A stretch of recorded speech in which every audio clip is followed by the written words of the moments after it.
Because this game have done something I have never seen before, nor have I heard about it before.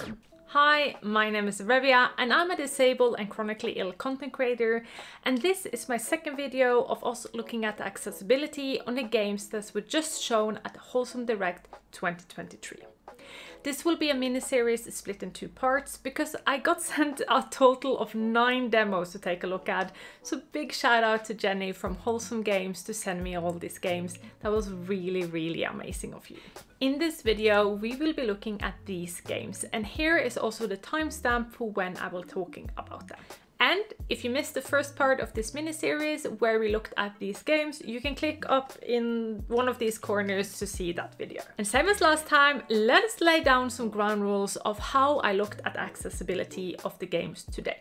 These games are, as I've said before, just demos, and as many of the game tells us, they are still a work in progress, and changes is due to happen. Which is why it's important to understand that this is just the first view of the accessibility. Things might be added or changed as we get closer to the release of the games. Due to that, my plans for today is to give you a quick rundown of the accessibility the game have so far, so you can make the choice if the game is accessible or not for your needs. And to any devs that are watching, I will also try and give you all some tips on what direction I wish and hope the game will take, so that more people can enjoy the masterpiece of wholesomeness that you all are trying to give us. So let's jump straight into it with the first game. Spirit Swap. Lo-fi beats to match Tree 2. Spirit Swap Lo-fi Beat to Match Tree 2, developed and published by Soft Not Weak, is an action puzzle game set in a lush narrative-driven world of witchy demons. And this game is so very gay. So gay, and I love it. The point is to swap and match Tree Spirit in this time-sensitive map against either an NPC or another person via shared split-screen PvP. And as I said in the last video, often when we look at accessibility in a game, there is 2 ways of looking at it. First is to see what option the game offers its players to turn on and off to make it more accessible. The other is to look at the game design, to see if the decision the dev has taken when designing the game make it accessible for more people. Because as we know, no game can be 100% accessible, so what we are looking for is if it caters to a bigger audience or not. Spirit Swap is just a pure joy of a matching game, and that have control support and some cool option settings. Because this game have done something I have never seen before, nor have I heard about it before.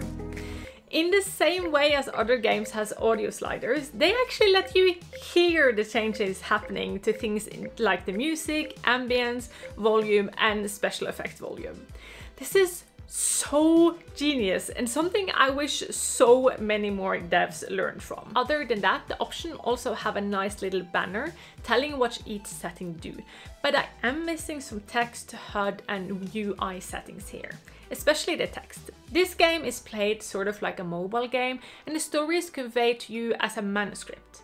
Luckily the text is white on a black background, but I really wish they'd given us font size. One good thing though is that you click through the text, so even though this is a lot of text, do not worry, you have as much time as you need to read it all. For my colorblind friends out there, it seemed like every block of spirit you need to match in this game has a different look or shape, so you do not need to rely on the colors to see if a spirit matches or not. The last thing I want to say about this game is that I wish we could get button mapping. It would be wonderful, as if you do not use a controller, the game lets you only use the keyboard, as it do not support the mouse at this moment. But this is a fun game, and I'm really looking forward to see where the story takes us. Surmount. Let me introduce you to Surmount, a mountain climbing adventure where the goal is to be the very first to reach the top of the highest mountain in the world. On the way, you meet eccentric characters in a really cool setting where you sling yourself up the side of the hill. This is one of the more challenging games I have played in this demo testing, and to be honest, I actually did give up before finishing the demo. Not because it was bad, but because the fact that you steer the left hand with the left trigger and the right hand with the right trigger made my brain just go brrr. I do not know what it was, but even after 30 minutes I could not get a hang of it. Pun intended. Do you think though that this game absolutely have its target audience? I would love it, because this is a challenge that many want to take on. But I have my cerebral palsy. Sometimes my brain just don't want to work with me. That is just how it is. Not every games need to be for me. Let me still take a look at some of the accessibility in this demo. This game has control support, and in the settings they have something I really enjoyed, and that is that they showed a picture of a controller and its button remapping. This makes it easier to understand, and believe it or not, a lot of people remember things easier if they see it as a picture rather than a list. It's also quicker to find out what you were looking for. The options also give you different swing methods and grab methods, so you can have it just the way you want it. They also differentiate between control remapping and keyboard remapping. Chef kiss. Mwah. The demo starts with a little cutscene with click-through text. Sadly, it doesn't seem like you can make the text any bigger though, so here's something for the devs to look into. The game trusts you into the playable intro, which is something I always prefer, but please let us take away the screen shake. I also wish that they would have some sort of journal of what you should have learned or tips or tricks that you learned on the way, because funny enough, it's actually quite easy to jump over the NPCs that tell you all about this. The last thing I have to say about this demo is that I have a small little challenge for the developers. Because even though I have fairly good eyesight and can see all colors, I struggle to see the dark mountain walls that you cannot climb on. So what would be really cool would be if we got a high contrast mode. Something I 100% believe the devs can do, as we already have sort of it in the lab part of the game. So give us high contrast mode, show us how accessible you can be. Wood and weather. Ever wanted to be God's left hand? Well, today is your lucky day, because I present to you Wood and Weather, a single-player god game set in a wooden toy city where you fly around as an eternal blue hand, making friendship and controlling the weather. By helping the villager in this wooden town, you receive happiness that makes you to be able to aid the friendly wizard.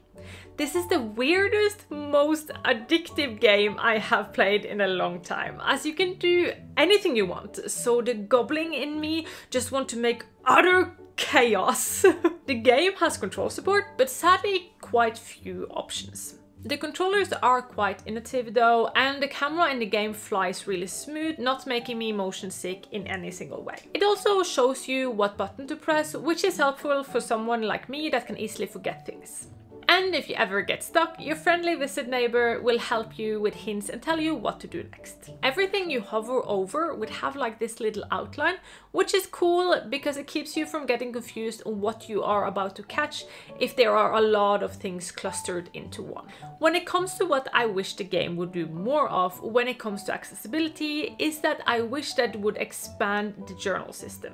Because they have a book that you can check who you have met, what you have interacted with, and so on. But it would be really cool if this journal can show up a map of the controller, a list of a quest, and what you have learned. The text size in the game is actually quite good with a readable font, but as always I do wish for some more sizing options on both text and HUD UI. This game just makes me feel like a kid with a toy box again, and I'm really looking forward to see what the full game will look like when it comes out. Little kitty, big city. Have you ever wondered what would happen to Lo-Fi Girl's cat if it fell out of the window?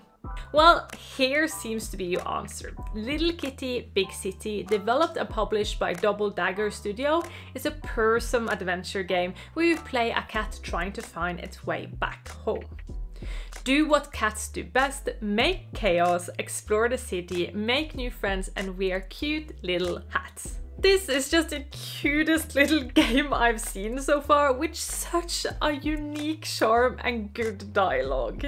Right off the bat, the game recommends you to use controller, so I really did wish they have button remapping, but alas not. The setting menus do have other settings though, like camera sensitivity and inverted camera, and it works smooth enough for me not to feel any motion sickness. The audio has a slider divided into master volume, music volume, but here I wish we could also get one for special effects. One good thing is that this game gives you button prompt, and even though you sometimes need to shake your controller stick side to side, it doesn't seem to be under any time pressure, so no need to stress out your hand while playing this demo.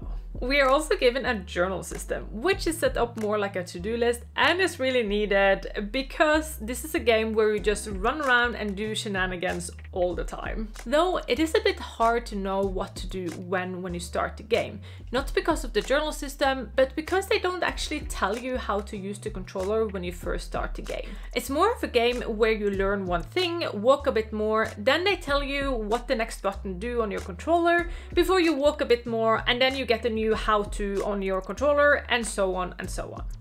I do wish this game gave us an overview of the controller right from the get-go, but I have hope this will be added with the button remapping. This game is also one of the games that had all its spoken text in bubbles, which is so easy to just make bigger, so I really hope the devs will add this together with different fonts and HUD UI sizing. But this game is just so cute, and I found myself playing this demo so much longer than what was needed.